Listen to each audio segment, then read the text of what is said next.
શંકર ભગવાનને 3 વૃક્ષો પ્રિય છે. તો દોસ્તો એ 3 વૃક્ષો કયા છે? તો જ્યારે માતા પાર્વતીની આંખમાંથી અશ્રુની ધારા નીકળી ત્યારે બીલી વૃક્ષની પ્રાપ્તિ થઈ હતી. તેવી જ રીતે શંકર ભગવાનના આંખમાંથી અશ્રુ નીકળ્યા ત્યારે આપણે રુદ્રાક્ષની પ્રાપ્તિ થઈ. અને એવી જ રીતે જ્યારે માતા પાર્વતી અને શંકર ભગવાન બંનેના આંખમાંથી અશ્રુધારા નીકળી ત્યારે સમી વૃક્ષની પ્રાપ્તિ થઈ છે. એટલે કે શંકર ભગવાનને બીલીપત્ર, રુદ્રાક્ષ અને સમીનું વૃક્ષ ખૂબ જ પ્રિય છે. શ્રાવણ મહિનાની અંદર શંકર ભગવાનને આપણે એક લોટો જળ ચડાવીએ તો ભગવાન ખુશ થઈ જાય છે. એવી જ રીતે શંકર ભગવાનને આપણે બીલીપત્ર ચડાવીએ તો આપણા હજારો પ્રકારના કર્મોનો પણ નાશ થતો હોય છે. અને સૌથી પહેલાં રુદ્રાક્ષ. તો રુદ્રાક્ષ આપણે શા માટે ધારણ કરવું જોઈએ? તો રુદ્રાક્ષ ધારણ કરવાથી જીવનમાં આધિ, વ્યાધિ અને ઉપાધિમાંથી આપણને મુક્તિ મળી જાય છે. તો સૌથી પહેલાં 1 થી 14 પ્રકારના આપણને રુદ્રાક્ષ જોવા મળતા હોય છે. તો સૌથી પહેલાં એકમુખી રુદ્રાક્ષ. એકમુખી રુદ્રાક્ષ એ એકદમ નજીવી કિંમતે આપણને પ્રાપ્ત થઈ શકે છે અને કોઈ પણ સામાન્ય વ્યક્તિ પણ તેને ખરીદી શકે છે. એકમુખી રુદ્રાક્ષ ધારણ કરવાથી એના જીવનમાં આવતા અટકાવો દૂર થઈ જશે અને એને લક્ષ્મીની પ્રાપ્તિ થતી હોય છે. તેવી જ રીતે જોવા જઈએ તો ગૌરીશંકર રુદ્રાક્ષ અને ગણેશ રુદ્રાક્ષ પણ ખૂબ જ મહત્વ ધરાવતા હોય છે. તો સૌથી પહેલાં આપણે જોઈશું ગૌરીશંકર રુદ્રાક્ષ. તો જ્યારે રુદ્રાક્ષની અંદર જોડું એટલે જોઈન્ટ રુદ્રાક્ષ જોવા મળે ત્યારે આપણે એને ગૌરીશંકર રુદ્રાક્ષ કહી શકીએ છીએ. તો ગૌરીશંકર રુદ્રાક્ષ એ શંકર ભગવાન અને માતા પાર્વતીનું એક સ્વરૂપ છે. તો એને આપણે ગૌરીશંકર રુદ્રાક્ષ કહીએ છીએ. ગૌરીશંકર રુદ્રાક્ષ પહેરવાથી આપણને શું લાભ થાય? તો રુદ્રાક્ષ પહેરવાથી આપણા શરીરમાંથી નેગેટિવિટી નીકળી જાય છે અને આપણામાં સકારાત્મક ઉર્જાની પ્રાપ્તિ થાય છે. જીવનમાં આપણા કોઈ પણ પ્રકારના કાર્યો અટકી જતા હોય તો એ સરળતાથી થઈ જતા હોય છે. ગૌરીમુખી ધારણ જે વ્યક્તિને સંતાન પ્રાપ્તિ નથી થતી એવી વ્યક્તિએ ગૌરીમુખી રુદ્રાક્ષ પતિ પત્નીએ બંને ધારણ કરવા જોઈએ. એ બંને ધારણ કરવાથી એમના જીવનમાં સંતાનની પ્રાપ્તિ થતી હોય છે.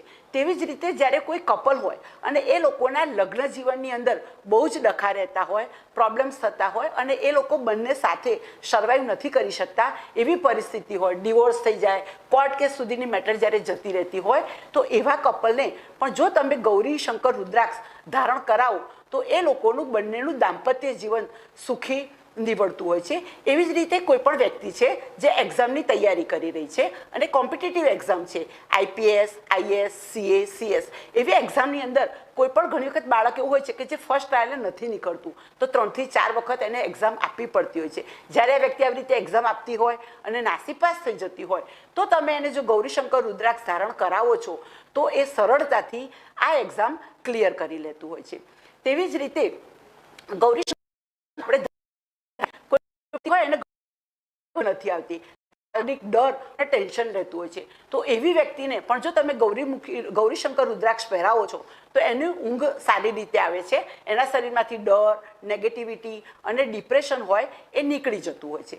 તો ગૌરીશંકર રુદ્રાક્ષ ધારણ કરવાથી આપણને ખૂબ જ સારા બેનિફિટ મળતા હોય છે. કેટલીક વ્યક્તિઓ આપણી પાસે આવતી હોય છે કે કોઈકે મને કંઈક કરી નાખ્યું હોય છે તો ઘણી વખત કોઈએ કરી નાખ્યું એવા વહેમથી પણ એ પીડાતી હોય છે. તો ત્યારે પણ જો આવી વ્યક્તિને તમે ગૌરીશંકર રુદ્રાક્ષ ધારણ કરાવો તો ઉપરી બાધા, કોઈનું કર્યું કાઢવું એવું કંઈ પણ નેગેટિવિટીથી એ વ્યક્તિનો તમે બચાવ કરી શકતા હોય છે. હવે આપણે જોઈશું ગણેશ રુદ્રાક્ષ.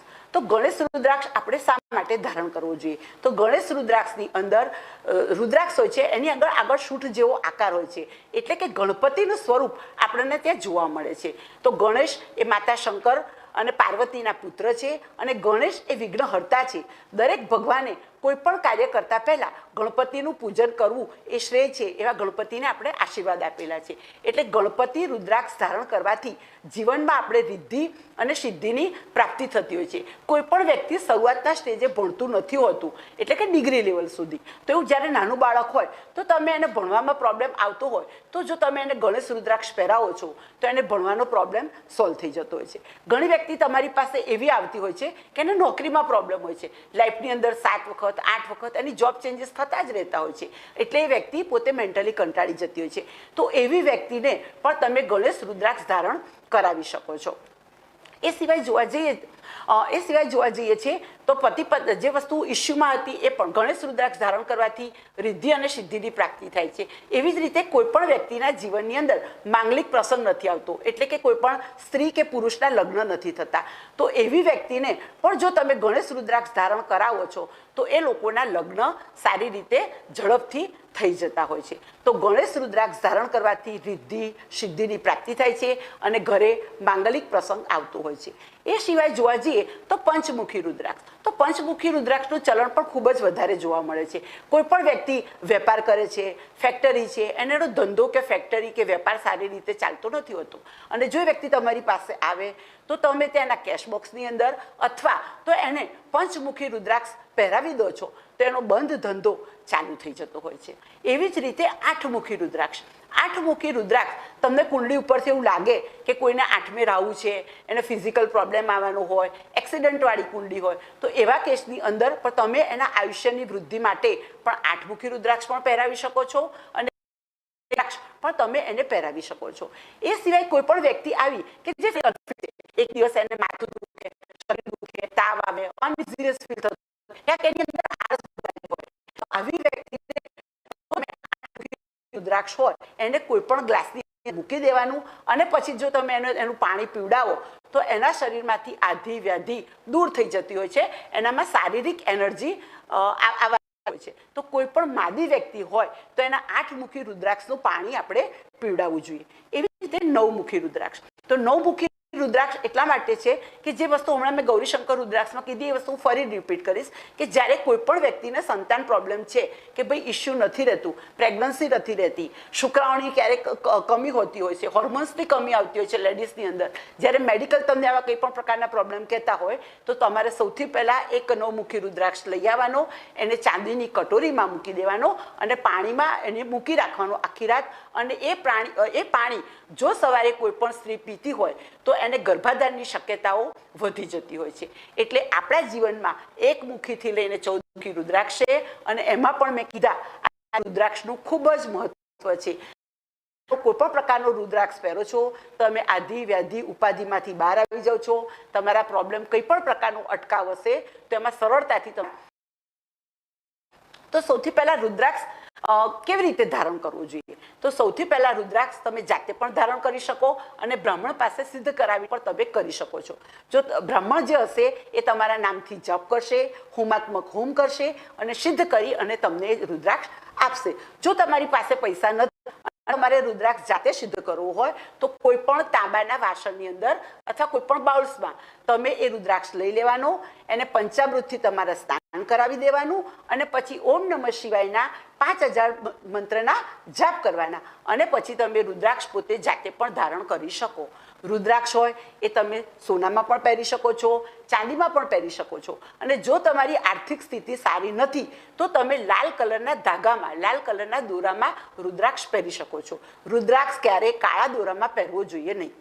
રુદ્રાક્ષ સાચો છે કે ખોટો? તમે રુદ્રાક્ષ લેવાનું નક્કી કર્યું કે ચલો ભાઈ મારે રુદ્રાક્ષ લેવો છે, તો અત્યારે બજારની અંદર નકલી રુદ્રાક્ષ પણ બહુ જ મળતા હોય છે. તો તમારે રુદ્રાક્ષ લેતા પહેલા એની ચકાસણી કરવી છે કે એ રુદ્રાક્ષ સાચો છે કે ખોટો. તો તમે એના માટે શું કરશો? તો સૌથી પહેલા એક પાણી લેવાનું છે તપેલીમાં કે કોઈ પણ વસ્તુમાં અને એને બહુ જ બોઇલ કરો. એ પાણીની અંદર તમે રુદ્રાક્ષ નાખી દો. જો એ રુદ્રાક્ષ નકલી હશે તો એ ફાટી જશે, એનો કલર ચેન્જ થશે, એવું થવાની શક્યતા છે. તો તમે જાતે પણ પરીક્ષણ કરી શકશો કે આ રુદ્રાક્ષ ખોટો છે. એવી જ સિવાય તમે એક પણ ગ્લાસની અંદર પાણી લો અને એ પાણીની અંદર રુદ્રાક્ષ મૂકી દો. જો એ રુદ્રાક્ષ ડૂબી જાય છે તો એ નકલી રુદ્રાક્ષ છે. જો ઓરિજિનલ રુદ્રાક્ષ હશે તો એ પાણી પર તરતો તમને જોવા મળશે. એ સિવાય તમે એક બાઉલ્સની અંદર સરસવનું તેલ લઈ શકો છો. એ સરસવના તેલની અંદર તમારે રુદ્રાક્ષ ડબોળી દેવાનો અને જો રુદ્રાક્ષનો કલર ડાર્ક થઈ જાય તો એ રિયલ રુદ્રાક્ષ છે એવું તમે કહી શકતા હો છો. હવે રુદ્રાક્ષ ધારણ ક્યારે કરવું જોઈએ? તો રુદ્રાક્ષ શુભ મુહૂર્તમાં ધારણ કરવાથી પણ એનું અનેક ગણું ફળ મળતું હોય છે. તો સૌથી પહેલાં અત્યારે શ્રાવણ મહિનો આવ્યો છે. જો આપણને રુદ્રાક્ષ લેવાની ઈચ્છા હોય તો શ્રાવણ મહિનામાં રુદ્રાક્ષ ધારણ કરીએ એ સૌથી સારી વસ્તુ છે. એમાં પણ તમારે સોમવાર લઈ શકો છો, પ્રદોષ લઈ શકો છો, મહાશિવરાત્રિ લઈ શકો છો, સર્વસિદ્ધિ યોગ અને રવિ પુષ્ય નક્ષત્રની યોગમાં તમે રુદ્રાક્ષ ધારણ કરી શકો છો. અસ્તુ.